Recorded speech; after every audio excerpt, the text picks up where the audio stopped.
Okay, once again, back again, Sensei Don Miguel Cummings. This video, I used to teach at the Vera House for women that were, people that know about the Vera House is for women who are victims of domestic violence.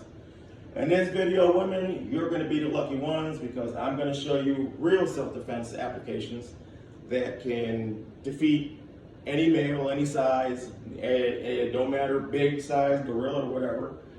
This video is going to be dedicated towards you. I'm going to show you basically some highly aggressive applications that you can use that are very easy, and these are just basically things that you can do typically every single day. It doesn't take much training to sit there and do these techniques. Now, in the event you are being grabbed by a person that's aggressive or a guy that is aggressive, there are a lot of techniques that are at hand. I'm going to go over several common ones so that way you have a little bit of idea of something. You can watch a little bit of this video and work on it and see how it details to your body as I show you the targets and what to use to strike. So from here we have is called the palm heel. Let's just say the male attacker's grabbed you, or he's grabbing you by the throat, he's trying to choke you, but he's got both hands around your throat.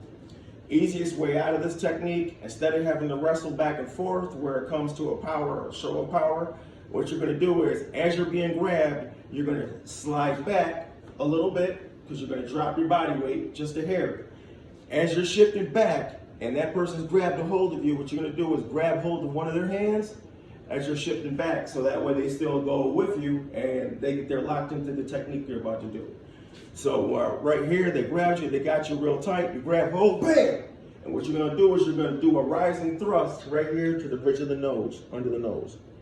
You're gonna drive real hard with that and hit as hard as you can with as much force.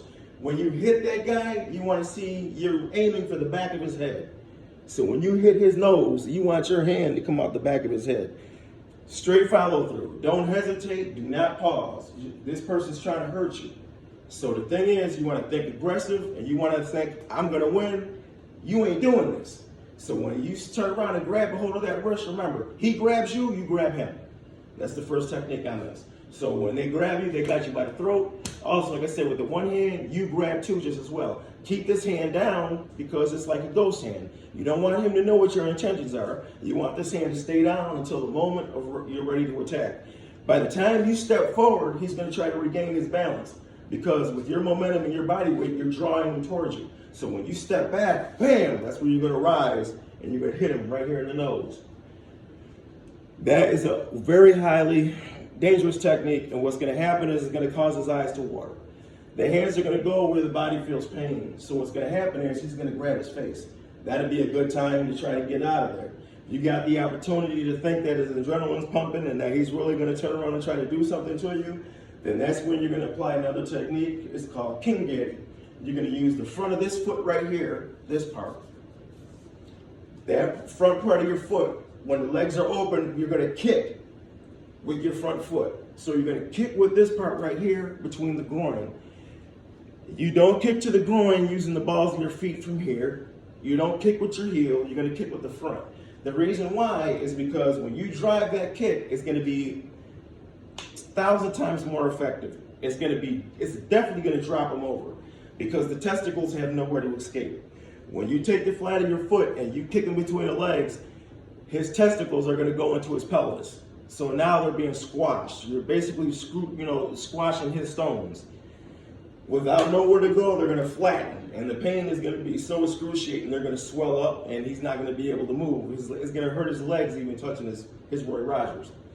So the thing about, like I said again, we'll come back to that move of, like I said, you're going to grab, you're going to strike to the chin. Now, once you strike to the chin and he jerks forward like that, as you grab, like I said, his hand's going to go straight to his face. Then you can apply the technique. You can knee as hard as you want to. In other words, you'll grab the shoulders, you'll come in and you'll knee as hard. You want to drive that knee. You don't want to stop because, like I said, he's not going to stop trying to sit there and beat you.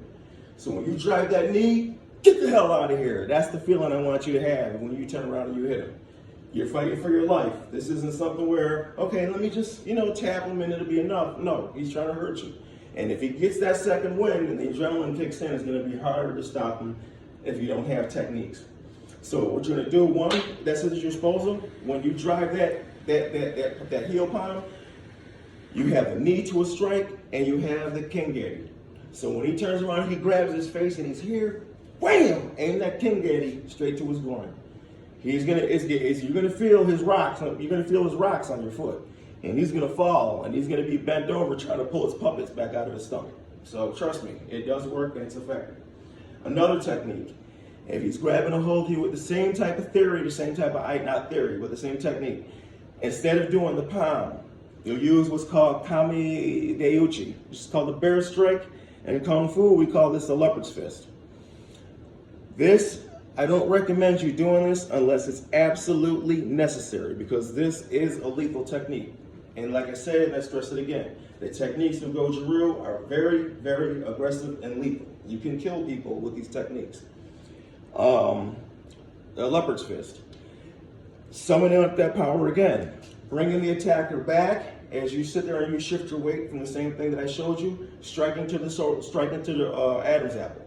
Wham! You do that, that's going to trigger the muscles in the neck to contract. It's going to shut his breathing down. One, and you might crush his larynx, depending on how much force you use. So that's what I said. Be very careful with the force that you use. Use it hard enough to snap back like a jab, but do not just line drive it right in there and you put your body weight behind it, unless, like I said, you're in for your life. Next technique that we have here is basically Nakute. The same thing like I showed you with using a leopard's fist, you can use Nakute and you can sit there and you can strike the throat. The Phoenix Fist. This can attack the eyeball. So again, when the person has grabbed you or he's trying to choke you or whatever, you have several ways of doing this. One, you have what I like to use is called Nakute.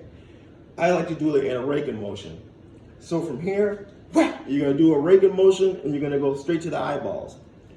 The pain, and basically you're unbalancing the person, because now one of his senses is gone, which is his sight. So now he's going to be imbalanced. We're born with 5 senses. When you attack one of those or 2 of those, the chances are the victory is going to be successful.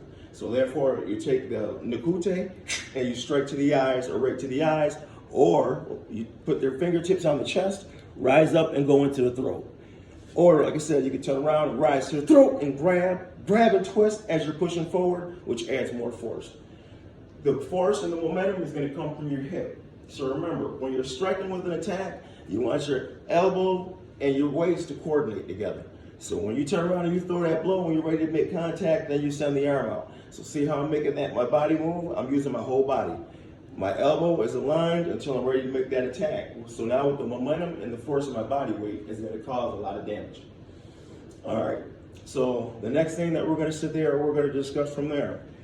Yachi Kuen in Chinese, but this is called Tateyuki or Tatezuki, which means vertical punch.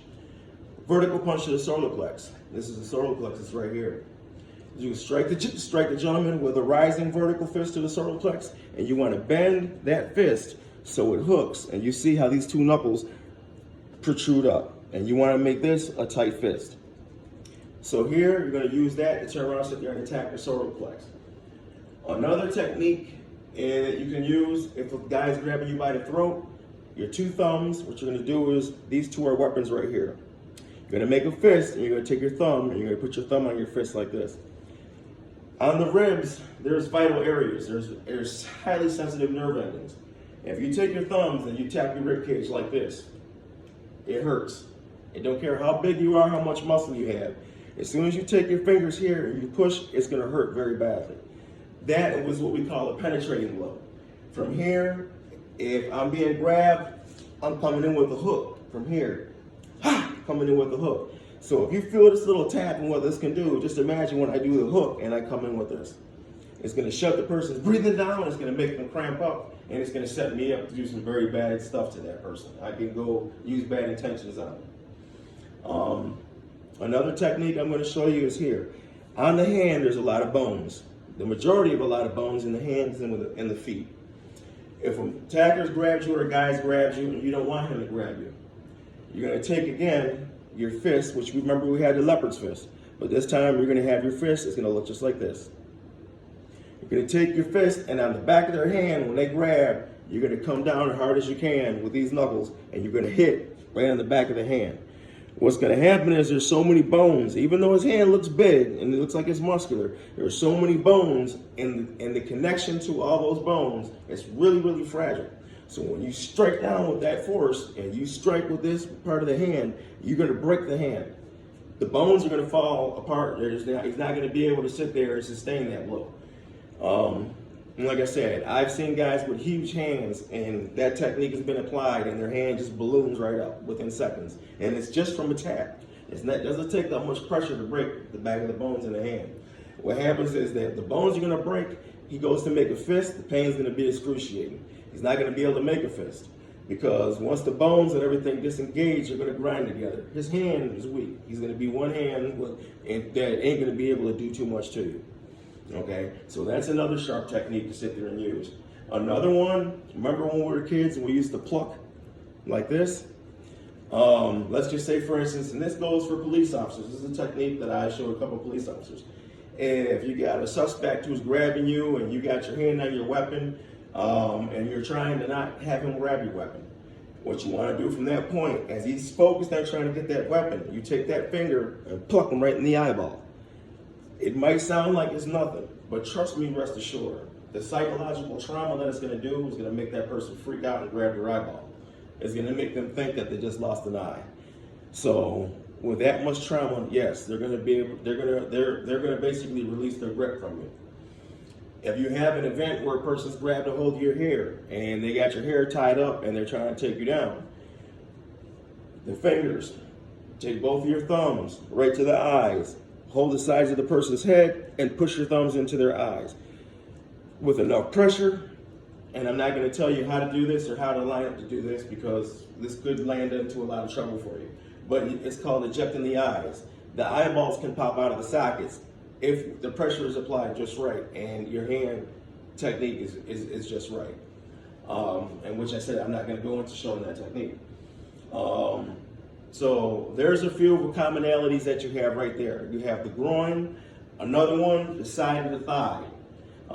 What I usually like to do, even when I used to fight guys who had fast feet, I would take my shin and I would like to sit there and crack the thigh. That bone on the thigh is giving that person a Charlie horse where they're not going to be able to stand. It's going to cripple their stance integrity.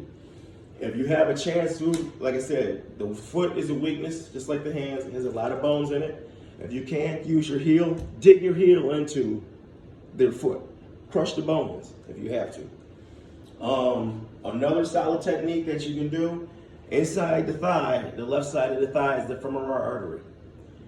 If you take your hand from here and you grab that flesh and you squeeze hard, what's going to happen is that man's going to cry like a baby. Because, like I said, the femoral artery is there and there's a lot of sensitive tissue, a lot of sensitive area there. You're literally going to be able to pick that person up and basically throw them on the ground. Another technique I want to also make you aware of, because I'm just going to leave you with these. We're not going to go any more further with this one. But I'm going to show you this. Always remember these two things. One, wherever the head goes, the body goes. So let's just say, for instance, my attacker's big. If I strike him to the solar plex, grab the back of his head where he can't move, and I got it. I got enough position where he can't move away from me. As I grab the chin and twist his head, his body's going to come to the direction where I want it to go. The next technique that I want to sit there and I want to share with you so that way you can experiment with this on your own. But in Goju-Ryu, the name Goju-Ryu means hard and soft. One of the concepts that we have, our main concept is you try to use the hardest parts of your body to strike the softest parts of your opponent's body. Also, on a certain extent, you're going to use the softest parts of your body to hit the hardest parts of your opponent's body. So meaning, if the jaw, which is hard, and the fist is hard, but the jaw is probably going to be harder, I'm going to use my palm to strike the jaw because it's a soft part, but it's not going to cause me any pain, but it's going to cause my opponent more excruciating pain. Solar plex is a soft part, so therefore now I can use a hard fist to strike the solar plex or an elbow. Always remember, don't always try to have to lead out with your fist. You have elbows.